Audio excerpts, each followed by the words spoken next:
뭐 열기구 같은 그런 관측 장비를 통해서 센서에서 또는 카메라에서 얻어지는 자료를 분석하는 과정을 원격 탐사라고 하죠. 그래서 이렇게 원격 탐사로서 얻어진 자료들은 기본적인 원리가 태양으로부터 오는 여러 가지 신호들을 지상의 타겟점이 있어요. 그게 갯벌이든 나무든 산이든 어떤 공공시설물이든 북한의 핵시설이든 이런 시설물들에 대한 것들을 인공위성에 달려있는, 인공위성을 우리가 다른 말로 시스템 또는 플랫폼이라고 하는데 여기에 달려있는 카메라 또는 센서를 통해서 정보를 얻게 됩니다. 이렇게 정보를 얻는 과정에서 좀 전에 우리가 배웠던 여러 가지 과정을 전처리라고 하는 과정을 소개를 한 것이고, 그 전처리 과정을 통해서 여기 보면 기하 보정이라는 내용도 나오고 영상 합성, 영상 추출 이런 내용들이 소개되고 있는 겁니다. 그래서 이 내용을 바탕으로 해서 새로운 알고리즘을 적용하고 그 알고리즘을 통한 정보 획득을 여러분들이 어떻게 하는가 하는 그 과정에 대해서 오늘 설명을 하고요. 그 내용을 다시 실습을 하도록 하겠습니다. 4교시 때는. 먼저 원격 탐사의 적용에 관한 내용인데, 위성 영상은 여러 가지 형태의 그 자료로서 이렇게 수집이 되고 있고요. 이렇게 수집된 자료들은 첫 번째 오늘 적용 사례에서 수질에 대한 분석, 그 다음에 위성 영상을 가지고 지표면의 온도가 어떻게 바뀌는가 하는 부분에 대해서 추출하는 그 두 가지 알고리즘을 소개를 할 겁니다. 이 두 가지 알고리즘을 소개함으로써 여러분들이 실제 앞에 전처리하는 단계에서 배웠던 과정을 반복적으로 다시 학습할 것이고, 그렇게 얻어진 자료를 통해서 우리가 알고 싶은 응용 분야 또는 활용 분야로서 어떻게 수질을 분석하는가, 어떻게 지표면의 온도를 탐지하는가에 관한 내용들을 오늘 학습을 할 겁니다. 먼저 수질 분석에 관한 내용인데요. 새만금은 여러분들이 잘 알다시피 또 지난 시간에 소개했던 것처럼 굉장히 큰 규모의 연안 개발이 이루어지고 있는 지역이에요. 그래서 이런 연안 개발이 이루어지고 있는 지역은 오랫동안 공사가 이루어지고 있기 때문에 그 공사가 이루어지고 있는 기간 동안에 발생할 수 있는 많은 환경 변화가 있습니다. 보시는 바와 같이 방조제가 만들어지고 또 만들어진 이후에 주변에 갯벌이 형성된다든가 또는 그 주변 지역의 어떤 시설, 항만이라든지 또는 새로운 공업단지를 만드는 그런 일들이 일어나고 있는 거죠. 우리나라에서 벌어지는 일들은 우리가 자동차를 타고 현장에 가서 관찰을 하거나 조사를 하면 쉽게 그 정보들을 획득할 수 있지만, 만약에 북한이라든지 중국이라든지 이런 우리가 쉽게 접근할 수 없는 지역에서 보는 바와 같이 인공위성 데이터를 통해 어떤 시설이 만들어지고 있는가 또는 그 지역에 어떤 환경 변화가 있는가 하는 것을 인공위성 데이터를 가지고서 효과적으로 탐지하거나 분석할 수 있는 게 가장 큰 장점이 되는 겁니다. 그래서 우리가 실습하고자 하는 이 새만금 지역 데이터를 가지고서 첫 번째 수질하고 관련되어 있는 여러 가지 유사한 파라메타들이 있는데, 우리가 이런 수질 모니터링을 하기 위한 여러 가지 파라메타들을 만드는 과정을 알고리즘이라고 정의를 하고요. 그 첫 번째로 NDVI, 우리가 위성영상 분석이라는 과목, 선의수 과목에서 배웠던 것처럼 식생지수라고 하는 거를 알고리즘을 통해서 만들 수 있습니다.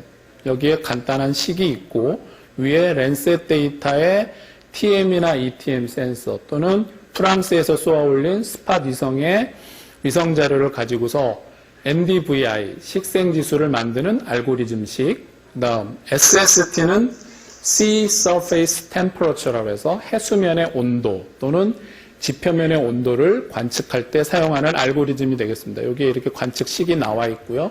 이러한 관측식을 통해서 여러분들이 우리가 실습하고 있는 자료를 변환하고 처리함으로써 온도 자료를 만들 수가 있어요. 이렇게 만들어진 온도 자료를 바탕으로 새로운 환경 변화를 분석할 수 있고, 특히 오늘 배우고자 하는 수질 모니터링의 가장 큰 파라메타가 두 가지가 있는데, 그 첫 번째가 크로로필이라고 하는 파라메타입니다. 크로로필이라고 하는 파라메타는 지금 육상에 이렇게 꽃이 피거나 나무가 새로운 잎이 나게 되고, 그렇게 되면 또는 논에서 풀이 자라거나 또는 우리가 벼가 자라는 등 이런 현상들이 자연현상에서 일어나고 있는데, 이런 현상들은 마치 어떤 현상과 관련이 있냐면 태양에서 오는 태양의 광에너지, 빛 에너지를 통해서 우리가 식물들이 새롭게 생장을 하는 거죠. 그렇죠? 이렇게 생장을 하게 되면 그 풀을 먹는 초식동물이 있을 거고 또 그런 생장하는 걸로 뭐 벼나 배추나 이런 농작물을 사람이 활용을 하게 되는데 그런 활용하는 것들이 육상에서는 나뭇잎이나 식물의 잎에 있는 성분으로 크로로필이라고 하는 성분에 의해서 이산화탄소를 흡착하고 고정해서 광합성을 통해서 이제 식물이 성장하는 과정들이 있을 수 있고요. 이런 과정은 여러분들이 중고등학교나 또는 초등학교 때 배웠었죠. 그렇죠? 탄소 동화작용이라고 해서 식물이 이산화탄소와 햇빛과 물을 가지고서 성장하는 그런 과정이 되겠습니다. 혹시 처음 듣는 학생도 있나요? 그렇지는 않죠? 그렇죠? 네. 그래서 식물이 그런 햇볕과 이산화탄소와 물을 가지고서 성장하는 것처럼 물 속에서도 똑같은 성분으로 가진 광합성을 하는 성분이 있는데 그 광합성을 하는 성분을 우리가 클로로필이라고 해요. 그래서 물속에 들어있는 클로로필 성분은 대표적인 것이 우리가 식물성 플랑크톤 이렇게 말을 하고 여러분들이 언론에서 들었겠지만 그 북한강이라든지 4대강 주변에 이렇게 물이 수질이 급격하게 나빠졌다. 그래서 녹조가 발생했다라는 말 들어본 학생 있나요? 예. 이렇게 끄덕끄덕 하는데 녹조라 때처럼 물의 표면에 식물성 플랑크톤이 많이 증식하는 현상, 그걸 수질 오염이라고 우리가 또 다시 이야기를 하고 그 물을 식용 음용수로 사용할 수 없거나 공업용수로 사용할 수 없는 그런 현상들이 발생을 합니다. 그래서 그걸 인공위성 데이터로 분석하는 기술, 이것이 바로 수질 모니터링이라고 할 수 있겠고요. 그 수질 모니터링을 하는 데 있어서 알고리즘으로 적용하는 가장 대표적인 파라미터가 크로로필이라고 하는 파라미터입니다. 크로로필 말고 또 수질에 있어서 우리가 쉽게 이 물이 깨끗하다 또는 오염됐다라는 걸 판단하는 기준이 될 수 있는 파라미터가 있는데 어떤 게 또 있을까요? 적조도 있을 수 있고, 그렇죠? 그래서 바다 쪽에서 적조가 발생한 사례도 있을 수 있고, 또 물이 더럽다, 물이 깨끗하다, 어디 하천이나 저수지나 또는 뭐 강에 갔는데 그 강의 물이 우리가 지금 수질 모니터링을 지금 인공위성 데이터로 하려고 그러니까 깨끗하다, 더럽다를 어떤 걸로 또 판단할 수 있을까요? 이난이.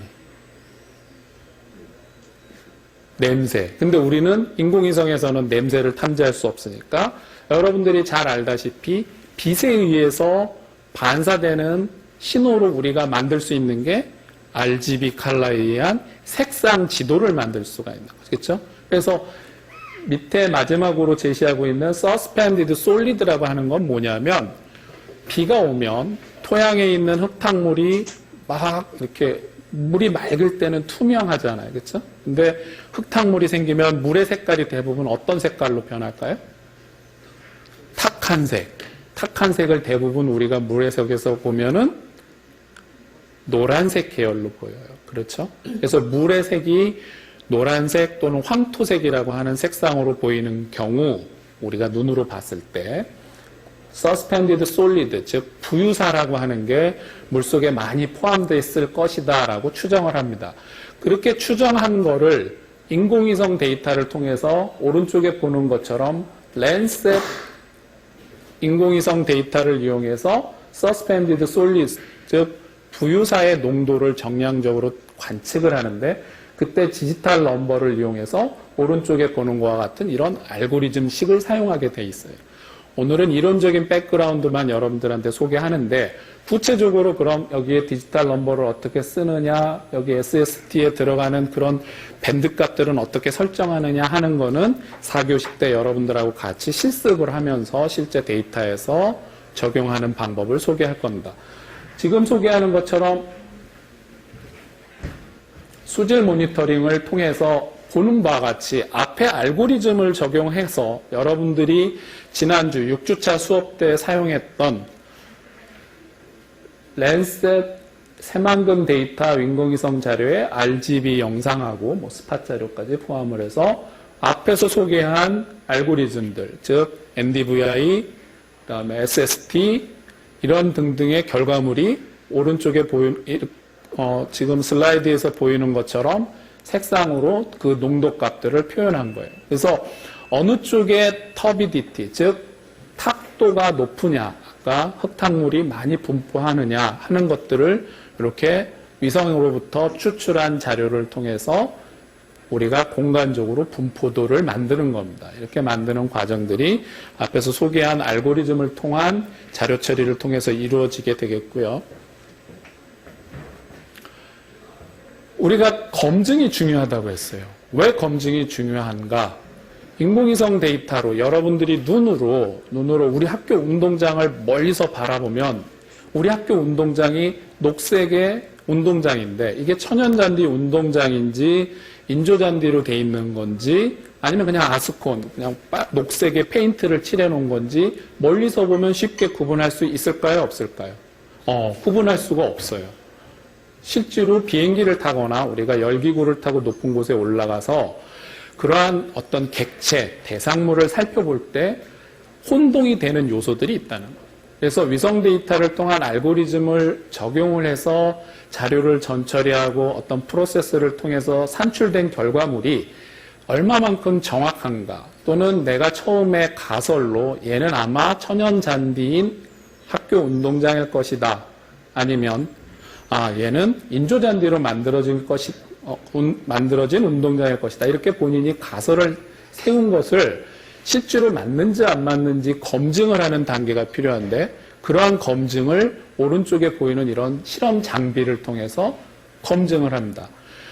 수질의 경우에는 실제 그 물의 탁도나 크로로필 농도가 얼마만큼 되는지를 우리가 알아야겠죠.